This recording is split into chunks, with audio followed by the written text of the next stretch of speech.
आज दत्त जयंतीच्या दिवशी तुम्हाला आहे ना श्री क्षेत्र देवगड या ठिकाणचे दर्शन करून आणतो. मग सकाळी सकाळी ना 0 मिनिटात देवगडला जाण्याचा प्लॅन बनवला. म्हटलं चला आता आहे ना देवगडला जाऊ. मग 0 मिनिटात आहे ना टाकळीमधून सान्याला उचललं. म्हटलं चला सकाळी सकाळी पहिले आपण चहाही घेतला नव्हता. मग लगेच आहे ना टाकळीमध्ये एक साखळीचा स्पेशल चहा मारला आणि डायरेक्ट आहे ना मग गाडी बहिरवाडीमधून टाकली. 0 मिनिटामध्ये येऊन पोहोचलो आपण नेवाशामध्ये.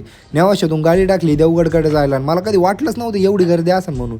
इतकी बेकार गर्दी होती ना बाबा बाबा बाबा. ही पार्किंगचा अंदाज पाहून तुम्हाला पार्किंगमधल्या गाड्या पाहून तुम्हाला अंदाज आला असेल किती गर्दी आहे. मग 2 किलोमीटर चालून डायरेक्ट आहे ना देवगडच्या मेन पाठीपाशी आलो. आणि डायरेक्ट म्हणलं आता चला आहे ना डायरेक्ट देवगडमधल्या दत्त मंदिरापाशी जाऊ.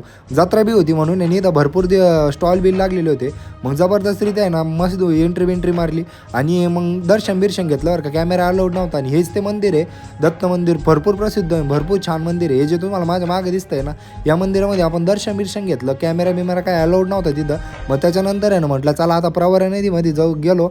आणि मग आपल्याला मारायची होती राईड. मग तिथून राईडमध्ये मारायला बसलो. जबरदस्तरित्या एकदम भारी बरं का.